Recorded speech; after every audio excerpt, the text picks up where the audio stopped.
Creepypasta. Zootopia. The Art of Bellwether.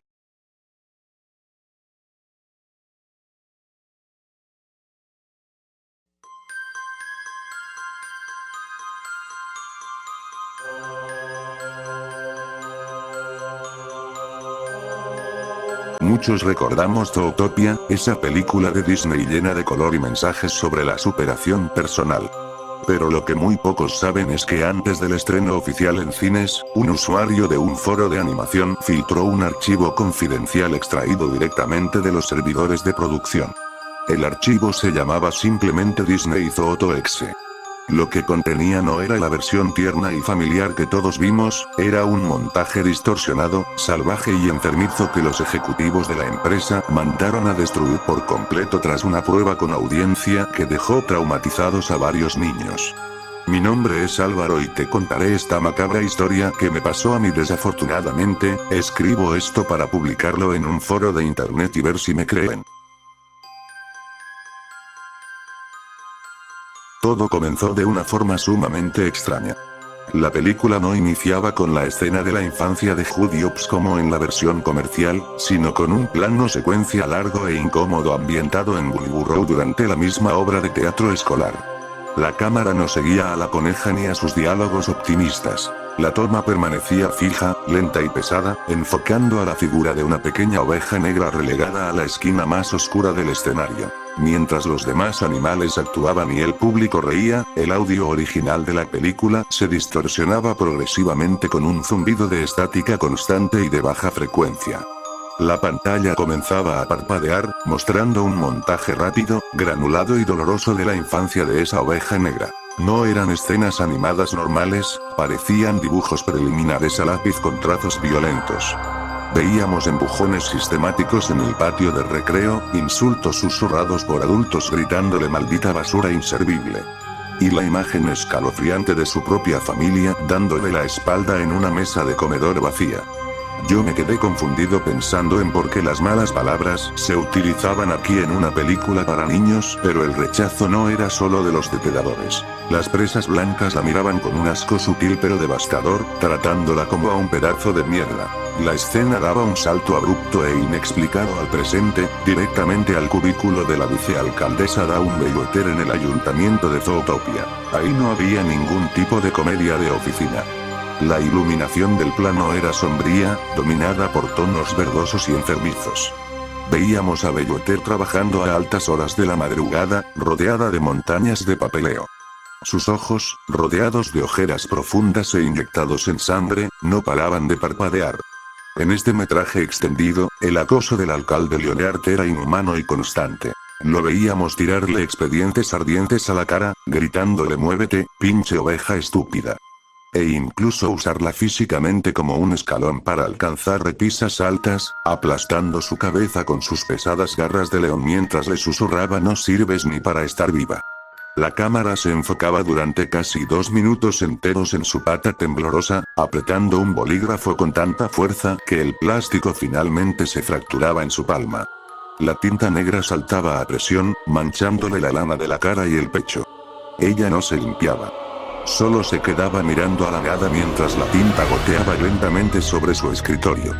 Esta no era la oveja dulce e indefensa que conocimos, era una criatura que había sido despojada de su cordura día tras día, acumulando un odio venenosísimo durante décadas.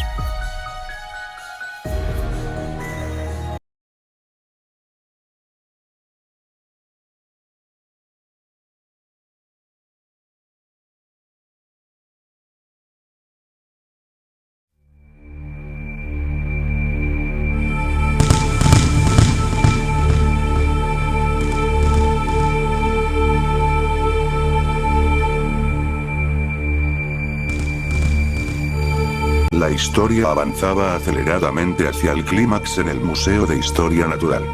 Judy Hopps y Nick Wilde estaban acorralados en el área de exhibición en remodelación, rodeados de andamios y esqueletos antiguos. Bellwether los encañonaba con la pistola de dardos, pero su voz ya no era la chillona y amable del doblaje original. Era una voz rasposa, ahogada, distorsionada por un eco artificial que hacía vibrar los altavoces. Judy, sangrando copiosamente de una pata tras haber sido alcanzada por los cristales rotos, intentaba razonar con ella. Bellwether, por favor, esto no tiene sentido. Los animales hemos evolucionado. Todos podemos coexistir, presas y depredadores, todos podemos ser lo que queramos. Al escuchar la palabra evolución, Bellwether soltó una carcajada seca y prolongada, un balido ahogado y perturbador que resonó violentamente entre las paredes de piedra del museo. Su mirada se volvió completamente vacía, perdiendo cualquier rastro de brillo en las pupilas. Evolución, ops. Dijo Bellwether, ajustándose los lentes rotos con la mano manchada de tinta seca. La evolución es la mismísima mierda que los poderosos les venden a los débiles para que se dejen pisotear con una sonrisa en el rostro. ¿Aún no entiendes quién carajos soy? Judy la miró con profunda confusión y terror. Viaja en el tiempo, Ots. La obra de teatro en Bunbury, esa pequeña oveja negra a la que los putos depredadores empujaban en el escenario, la que las ovejas blancas ignoraban, la que todos llamaban inútil, sucia y un jodido estorbo para el rebaño. Yo era esa oveja negra. Judy abrió los ojos de par en par, al recordarla en el fondo del escenario de su infancia. El mundo me pisoteó toda la maldita vida, continuó Bellwether, Advancing con el arma temblando en sus manos. Me convirtieron en una puta víctima, en un miserable felpudo para los leones y en un chiste para las conejas bonitas. Pero hoy, la oveja negra le corta el cuello a las marionetas. Si Zootopia me enseñó que solo soy basura, voy a reducir esta maldita ciudad a cenizas. Nick, desesperado y viendo que Bellwether estaba totalmente fuera de sí, se lanzó violentamente sobre ella gritando cállate la boca. El forcejeo fue caótico, torpe y brutal. Bellwether, movida por un frenesí de pura locura y adrenalina, arañaba, mordía y clavaba sus pezuñas en la cara del zorro. En medio de la lucha violenta, el arma salió disparada por los aires y cayó al abismo de la zona de obras adyacente. Al verse desarmada y acorralada, la oveja retrocedió a trompicones hasta el borde de un puente metálico desgastado de la construcción. Miró a los dos protagonistas con una mueca grotesca de puro desprecio, escupiendo al suelo, y emulando la trágica y clásica caída de los villanos oscuros de la animación, al puro estilo de Gastón en La Bella y la Bestia o el juez Frollo en El Jorobado de Notre Dame, la estructura oxidada no soportó su peso y cedió violentamente debajo de sus pies. El metal se quebró con un chillido agudo e insoportable. Bellwether perdió el equilibrio y se precipitó de espaldas hacia la penumbra soltando un desgarrador pudrance en el infierno. La caída fue agónicamente larga. Su cuerpo no cayó en limpio. Fue golpeando brutalmente contra andamios de acero, vigas transversales y plataformas de madera. Cada impacto venía acompañado de un sonido seco de huesos rompiéndose, hasta que finalmente estrelló su espalda contra el suelo de concreto de la planta baja. Ambas piernas y su columna quedaron destrozadas.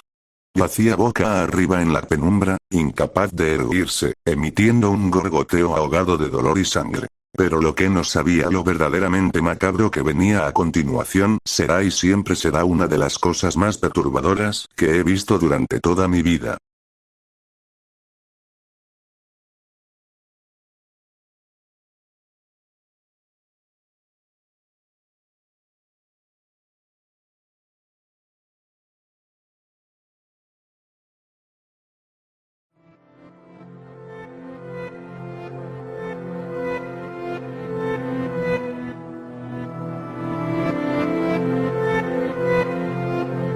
En esa misma planta baja, la maquinaria pesada de la obra estaba operando en el turno nocturno.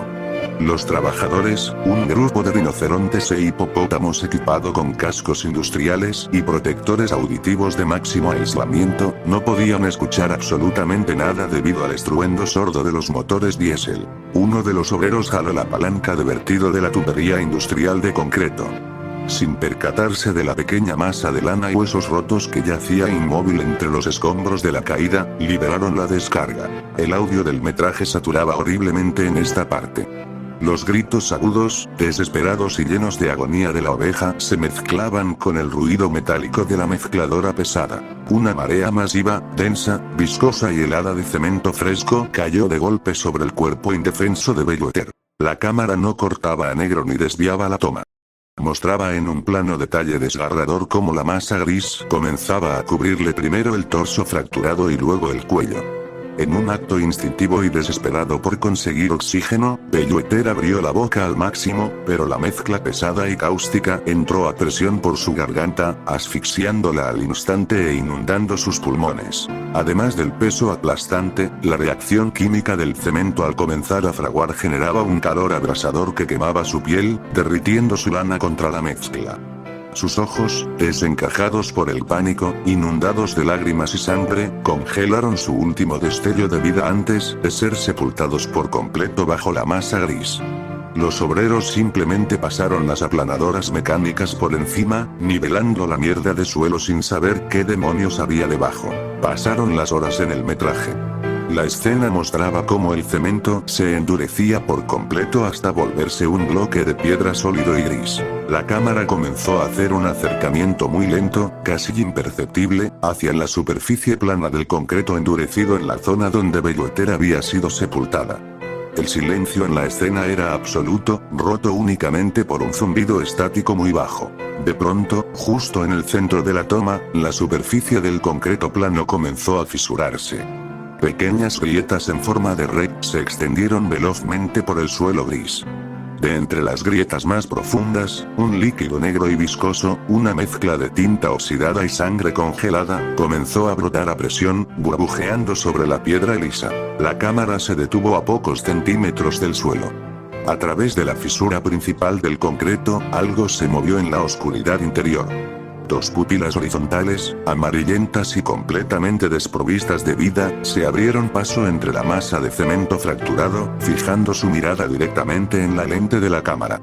Un susurro distorsionado y gutural, raspando desde lo más profundo del bloque de piedra, hizo vibrar todo el audio del archivo antes de que la pantalla se cortara violentamente a estática blanca.